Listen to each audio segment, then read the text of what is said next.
La expedición Rosique.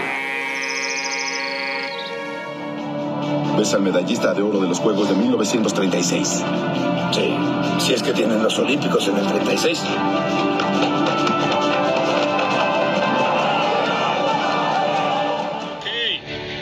Por aquí. Toma asiento, Avery. ¿Qué es lo que estoy leyendo sobre un boicot? No se ha decidido nada aún, pero estamos escuchando algunos reportes bastante horribles de Alemania.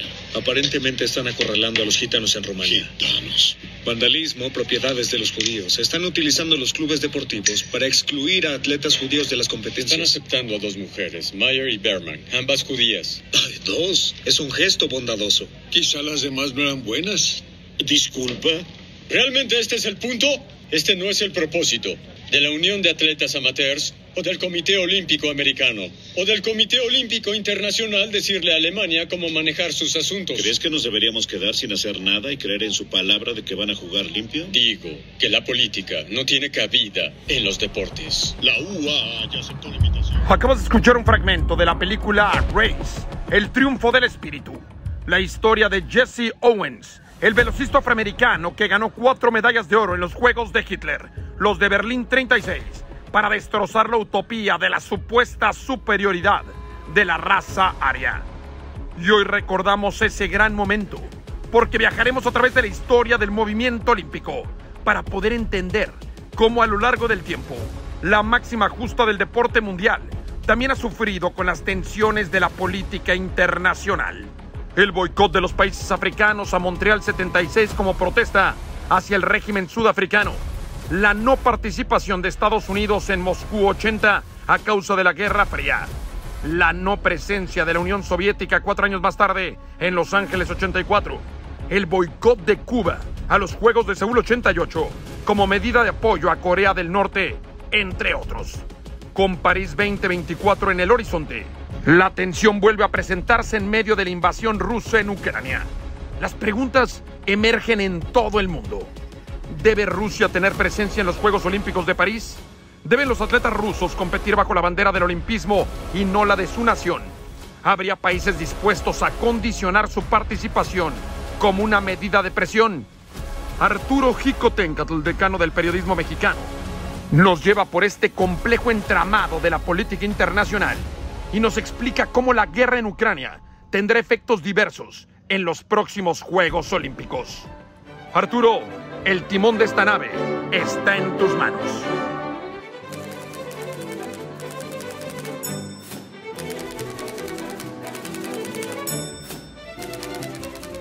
Hola Toño, buenas tardes. Hablemos de algo inevitable, deporte y política. Periódicamente en los Juegos Olímpicos, la hermosa expresión universal cuatrienal de la juventud, se manifiesta el otro rostro del hombre, rostro transformado en las tinieblas de la codicia, la violencia, el egoísmo, diferencias culturales e ideológicas, guerras, la llamada Guerra Fría que no ha terminado y que se ha reflejado lamentablemente en la matanza de Múnich, en los boicots y en los últimos años recrudecida en la interpretación de dopajes y castigos. Exploremos brevemente el tema y adelantemos. Felicidades al Comité Olímpico Internacional. ¿Cuál es el mal que con preferencia observo y achaco a mi prójimo?, preguntaba el escritor belga-francés Maurice Maeterlinck, Premio Nobel de Literatura, poeta, ensayista, autor de La vida de las abejas, El pájaro azul, La inteligencia de las flores, libros que estuvieron en boga en la década de los 60, daba la respuesta: el que más nos inclinamos a cometer. En esencia, como lo señalan Lucas y Mateo, solo vemos la paja en el ojo ajeno y no la viga en el propio, gota de sabiduría convertida en metáfora difícil de aceptar. ¿Recuerdan los radioescuchas el método Ludovico que le aplicaron al pequeño Alex en la película Naranja Mecánica? Le colocaron electrodos en la cabeza, pinzas en los párpados y lo obligaron a ver hasta la saciedad el horror de escenas de violencias bélicas acompañadas de un fragmento de la 9ª Sinfonía de Beethoven. La dosis demoníaca y angelical le provocaban, como si fuese el tintineo de la campanita de Pavlov, arcadas y un estado de terror, de autodestrucción, cuando en su mente brotaba el deseo de hacer daño, o bien escuchaba el cuarto movimiento de la 9ª sinfonía. Qué complejo es el hombre, qué complejo es la humanidad. El tema obliga a recordar algunos puntos, pero antes, enhorabuena y un aplauso al Comité Olímpico Internacional y a su presidente, el germano Thomas Bach, por reconsiderar y tratar de rectificar la posición que originalmente tomó en los primeros días del conflicto militar de Rusia-Ucrania y que fue sancionar a los deportistas rusos. Eso hizo el COI. La sociedad de Occidente incluso propuso bloquear, cerrar los ojos a la cultura, al arte, a la literatura de Rusia, cerrar los ojos a Tolstoy, Dostoyevsky, Chekhov, tapar los oídos a la música clásica, no escuchar a Shostakovich, Tchaikovsky. ¡Qué absurdo! Ahora el COI propone, en relación con el espíritu de armonía y paz universal que preconiza la Carta Olímpica, que los deportistas rusos compitan bajo la bandera de Rusia en los Juegos Olímpicos de París. El tiempo matiza y modifica el sentido de las ideas. El tiempo, las sociedades, las épocas cambian la percepción de los acontecimientos. ¿Qué esperanzas tras la Segunda Guerra Mundial que un alemán aspirase a dirigir el COI? ¿Cuántos absurdos ha presenciado el deporte, imposibilitado de escapar a la presencia, ahogo y dominio de la política, de las consecuencias que comunican y acarrean las acciones bélicas? Tras las bombas atómicas en Hiroshima y Nagasaki, con miles y miles de víctimas, Occidente castigó a Japón y le impidió asistir a los Juegos Olímpicos de Londres 48. El tema es muy complejo por tantos antecedentes históricos que fluyen. Japón causó estragos en China. No terminaríamos. A Europa, a Occidente, se le debe lo más noble del espíritu humano: las artes, la música, la literatura, la filosofía, la ciencia, con la raíz cultural de los griegos de la antigüedad. Y también lo peor, la codicia y crueldad de Europa, a la que se suma Estados Unidos, ha llevado a muchos pueblos de Asia, África, América, a sufrir guerra, explotación, los horrores del sometimiento, cambio de costumbres, valores morales, culturales, económicos.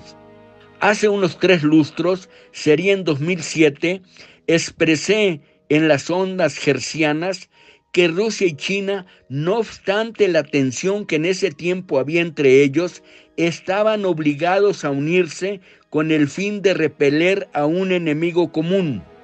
China y Rusia poseen en su territorio, en sus grandes bosques, yacimientos de gas, oro, petróleo, uranio, litio, hoy tan esencial en las comunicaciones modernas, y esto estimula la codicia.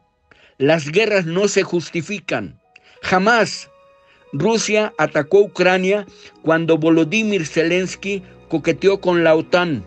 Ucrania es un paso estratégico que sirvió de camino a Napoleón para atacar Moscú.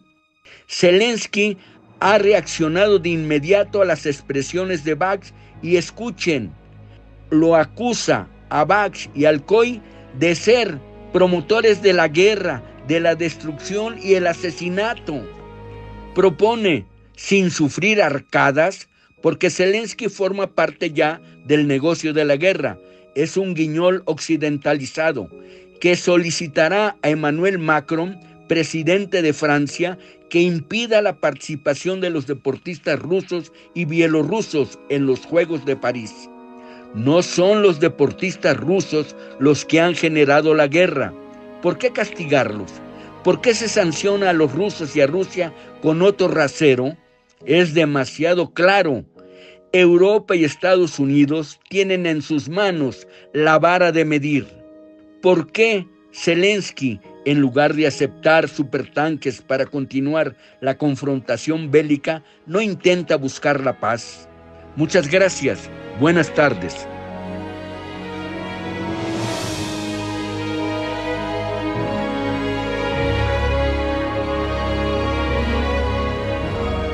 Gracias Arturo por hacernos viajar por el complejo escenario político que rodea los Juegos Olímpicos de París 2024. Porque en medio de una guerra siempre será difícil encontrar las respuestas correctas. Ocurrió en el pasado y está sucediendo ahora.